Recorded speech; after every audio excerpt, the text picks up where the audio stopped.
Good morning. So today we are going to go over market of the moment for November. All right, so let's kind of do a little debrief on how we did in November, which is a lead indicator, obviously, for what we're doing for the month. I need to look at myself, so I think I'm good. All right, so why do we do market of the moment? One of the first things, the reason is we want to look at some data. Just so you can see year over year comparisons, we're going to do a deep dive into MLS areas. So you can see where are the hot MLS areas, where are some inconsistencies in the market.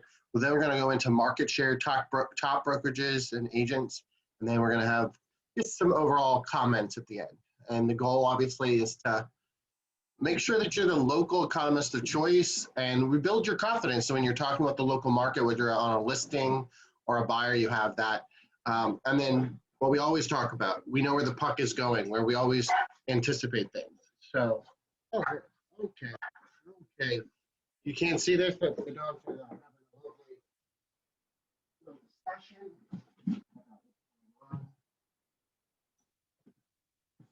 My dogs are crazy. All right, so let's get to it. So let's pull some data, shall we? All right, so let me get off these are some of the area numbers that we're going to look at. So we will pull that. So let's look at where we're at. So I pulled MLS. I went to market stats. That is where we are right now. And if you've been to market of the moment with me before, I look at primarily resale, not new construction, because I think that gives an indication of most of us in our business. I switched this to a bar graph. There's no method to that. I just like a bar graph. We're going to look over the 1 year, over the last 2 years, comparing this year to last year, and we're going to do it year to date. Which again, this is showing through November numbers. Okay. All right. So if you're looking at these items on the bottom. All right. So overall, we're going to dive into MLS areas in a second, but this is overall all of CVR MLS. Last year prices. 247, the average price right now is up 8.5%. So obviously if you're talking to a seller, huge opportunity to say that their values are going up dramatically, right? New listings are down overall. This is November over November. Homes for sale, remember that's the kind of the what's left over after it's closed. Pending sales in November were up 9%. So let me write these things down. That was pending sales price. Closings in November up 6.4%. And then days on market average, you probably know this, it's dramatic. It's 38% down. So the average DOM, days on market, is 8 days, right? So I want you to kind of just be fluid with this information. It's great to have this information to talk about with your consumers. You know, honestly, you go out to a restaurant, somebody says, how's the market doing? Rather than you saying, oh, it's good. You can say, hey, you know what? It's actually the number of houses that are selling are outweighing, you know, what's on the market. In fact, if you were to put your house on the market now, it'd only be on the market for 8 days, which is crazy. All right, so month supply is 1.4. That is huge. Look at 41.7%. That's the biggest thing that we need to be shouting to the rooftop is 41.7% down, just under a month and a half of inventory if we didn't have anything else. All right, and then the one I like to look at a lot is the showings to pendings, right? So this is interesting. This is just showing that there's a lot more activity. So showings are up, which is a good thing. You want to be able to tell your sellers that that's the case. So that's important as well.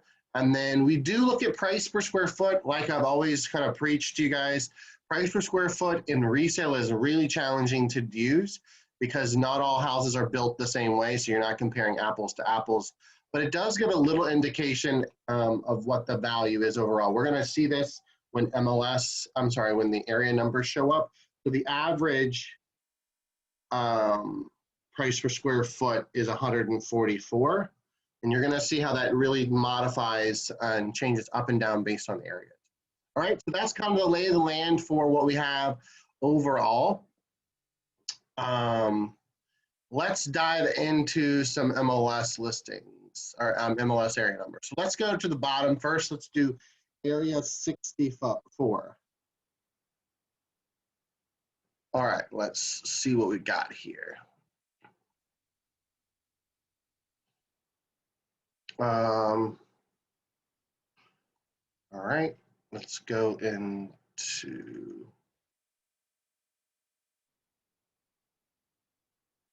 area numbers. Let's go into 64, which is a popular MLS area number. All right, so area number 64, prices are at $350,000, which is a huge difference in the average median, right? And that is up 16%. So area 64 is hot based on the price point. The prices are up 16.3%. If you're listing something in that area, make sure you're comparing that accurately. New listings down dramatically. That's obviously impacting some of that price. It's supply and demand, 14% versus the average average new listings was dramatically less, right? Homes for sale, 71, which is insane. And then this is the big indicator. So 660 properties, but if you remember, in the overall scheme of things, pendings were up 9%. So you're kind of playing a tug of war in area 64 where we don't have the inventory. So the pendings can't really rise as fast as they could. It's pent up demand. Closed sales up 5%, and then days on market is slightly under what the average is, but look how it is different from last year. So that's showing, again, that tug of war approach. Month supply is right on trend with everything else. We were at 1.4 before. And then showing to pendings, 11. So huge activity. If you're in area 64, you should be seeing a lot of showings in your listings. If you're not seeing a lot of showings in your listings, it may indicate the wrong price.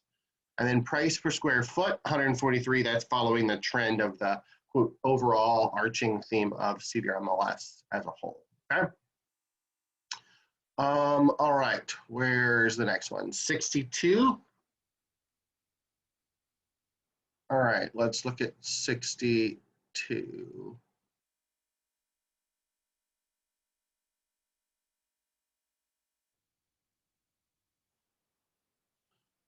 All right, sales price $295. So if you're kind of comparing it to 64, it's a little bit, quote, more affordable in area 62. New listings down, almost in trend with the last MLS area number. Pending sales up 7%, closed units up 2, days on market 7, month supply 1.1, so there's really no inventory, right? And then price per square foot 141, following trend all the way through. Showing to pendings is 10, so you're slightly. So area 62, all the trend lines are showing that it's about the same, with exception to the price point, of course. So you can see that if you have a buyer under 300, area 62 may be where you need to take them to see the most value, right? All right, let's keep rolling through these. I won't do all of them. Let's go into Chester. Let's go into area 50. Let's do area 50. All right, so area 52. Again, oops. It is 242. So again, we're going a little bit less expensive as far as value. There's a lot of, again, more house for your money, I guess, in area 52. So obviously that's going to be indicative on if they want to be in whatever location. But we compared 64, 62, and 52. This is the better quote value. New listings are down. Home sales, actually that's dramatically different. Pending sales are up 10%. So this is interesting. This MLS ID, I'm sorry, MLS area number has the highest pending rates compared to 64 and 62. So I'd be curious to hear why you think that is.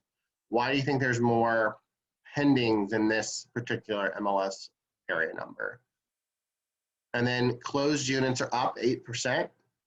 Days on market are 6. So this is the most dramatic we've seen as far as days on markets flying off the shelf, right? And then month supply is just under, just over 1. They're selling at 100%, if not more. We know when it says 100%, we're probably seeing higher than that because of multiple offers and things. Price per square foot, 129. Remember, in the last couple, they were in the 140, 144, 141. So your price per square foot in area 52 would give you a little more house for your money.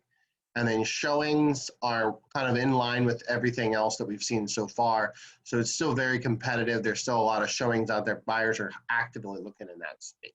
All right. So that gives you a little bit of lay of the land of Chesterfield. Let's go into the area. Let's go into the airport. We'll go to Innsbruck, and then we'll go into the city, and then we'll kind of finish up. So we'll just grab a couple more if there's anything else that you want to see. So, all right, so what did I say? Let's go into area 40.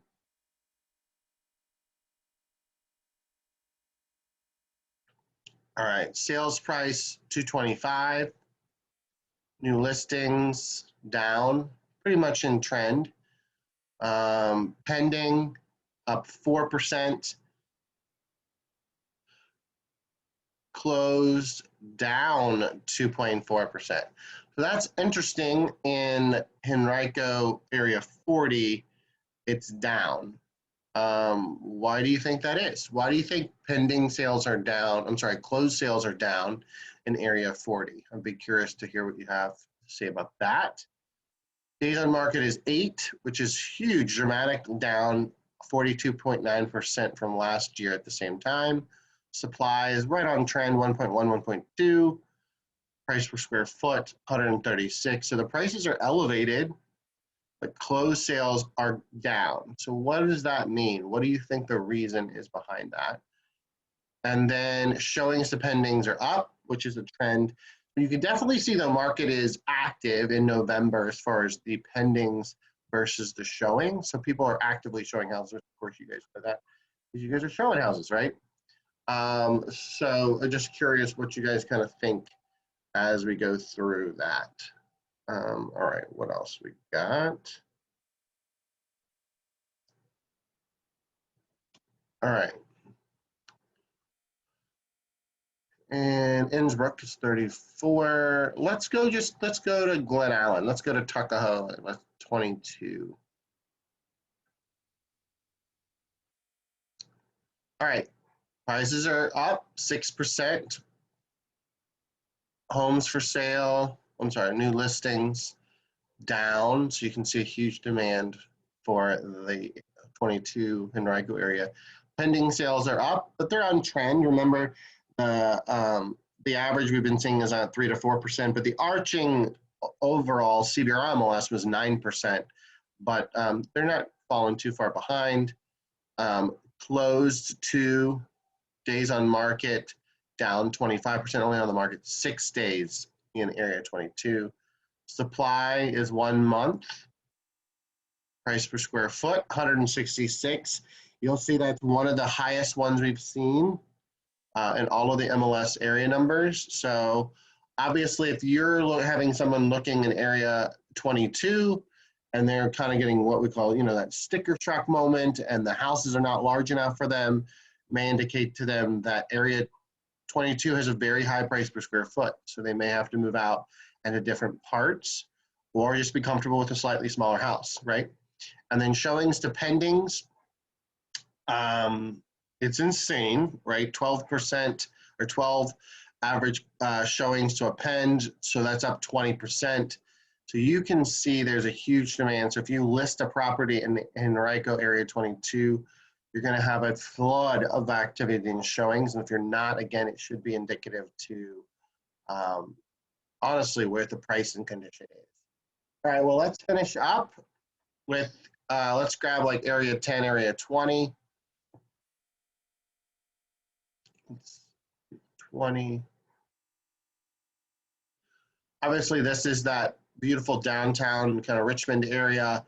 Prices are up 4%, which again, the interesting thing is that with any market shift or change, we typically see the higher price points start to fall, and that is not the case right now. They're still trending above. So there's no quote 2008 kind of recession conversation because of the way that that's indicative. But we need to watch that, right? Homes for sale are down. Obviously, there's not a lot of inventory in that space. But the interesting thing is that the pendings are up 5%. And closed sales are up. Days on market, almost trending with what they did last year. And then month supply 1, average price per square foot. You can see that is dramatically different than any MLS ID that we've had. And then showings to pendings 13. So there's a huge demand for that as we go forward. So that gives you a little indication of what the art market MLS areas are doing. And if you want to go into certain areas going forward, I showed you how to do that. Highly recommend that you're doing this prior to your CMA. Print this off, bring this with you, show them the differences, because just because you do an average overall doesn't really always give you the best data to do a market analysis. All right, well, let's finish the last 15 minutes on like a market review on how things are going as far as the market share. So the first thing we want to do, I would like to do, is the agent report.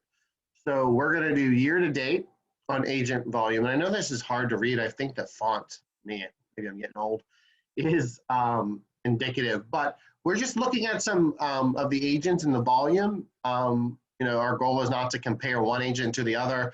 Our goal is just to see who is taking market share in our area. Who are the agents to watch? Who are the agents to see the habits and behaviors that they're having success with, right?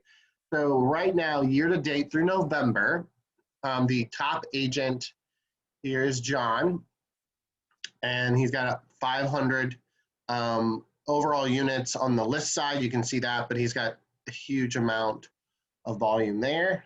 I'm sorry, hold on. Let me do resale, because that's, again, I'd like to compare apples to apples, so I thought that was a little off. So Kyle is number 1 on that, 92 million in volume there. Jenny is at 42. You see a big difference in the top 2 positions. That's pretty normal in any MLS that I've ever been a part of. The 1, 2, 3, the top 1 and 2 usually are pretty dramatically different, but then everybody else trends pretty close. So you see John Van Daler is at 36. Mark Highfield is at 35, but he is in the top 5, so number 4. Grayson Hoffman, 5. Cabell Childress at 33 million. He's at number 6. Patrick E., Margaret Wade, Debbie Gibbs, and James Ney, right? So all of those are indications of your kind of top 10. If you want to look at anybody else, so you're going to go through Heather Valentine is number 14 at 26 million. You can also put a specific person in, right? So you can see who that person is, right? She coaches in Freedom, so that's nice. Let's think of, my wife is a part of that team, so they're number 87 out of all MLS agents, right? So this is just something to be aware of. If you do know you're going on a listing appointment and somebody is saying, hey, I am also interviewing ABC Realtor, it doesn't hurt to pull up their MLS and see what their market share is, so you have an indication of what your competition is. It also is great for you to see Are they heavy listings side people or are they buyer side people? And that again helps you just have a discussion on what your value proposition is, right? All right, we're going to switch real quick and we'll end with the overall firm report. So this gives us an indication of the top brokerages inside the Richmond space. I'll just do the top 10. So number 10 year to date is Keller Williams Midlothian. 9, Napier. Non-MLS office, that's number 8. That is anybody that just sells outside our MLS, right? So maybe an agent came from Charlottesville and sold a house, right? So this, you'll see the sales side. There's 853 houses sold for that. It also could be, even I've seen people add or put in MLS for FSBOs, right? For sale by owners. So that one's not obviously technically one, but it is affecting market share, right? So number 7 is Remax. Number 6, Keller Williams Realty. That's actually Richmond West. Shaheen is number 5. EXP number 4. Hometown number 3. And again, this is by firm, so I think there's multiple locations there. Same with Joyner and Long and Foster, so they clump them all together. So number 1 in our market is Long and Foster, Joyner, and Hometown. If I were to change that to office report, you would see it kind of flips, right? An office, so let's say if Long and Foster has 6 offices, they're going to break them apart. So Shaheen actually goes with, if you're going by office individually, that is pretty impressive to have that many units for that small of an office, meaning the size of the agents, they're really producing at a high level. EXP then turns number 2, Long and Foster. Richmond West goes up from, I believe it was number 6 to 4. Joyner, Long and Foster, non-MLS stays in there. Midlothian bumps up from number 10 to number 8 because they're not lumped in. United Real Estate, number 9, and then Steel Group. So that gives you an indication of kind of the overall market of the moment. Definitely something that we just want to continue to watch. And so really that's kind of overall arching concept. Is we want to just make sure you're aware of the numbers, where to find them. And next month, January 14th, we'll do this again. This one's probably the most important because this is going to give us we're going to actually see the whole year trend. We're going to see year over year, 100% of how the data shows up in how did 2019 affect 2020. I'm also going to go into when we hit COVID, I'm going to go into those market moments where March, April, May, and see if that has any indication of how COVID affected things. I think if you see things like you're seeing right now, we should also have a very strong 2021. But that's pretty much it. So if there's anything else that you guys want to go over, please let me know. Put comments below and share this information with your buyers and sellers so you can really be experts of the master of the market of the moment. All right, everybody. Thank you guys. Have a great day, and I'll see you guys next month.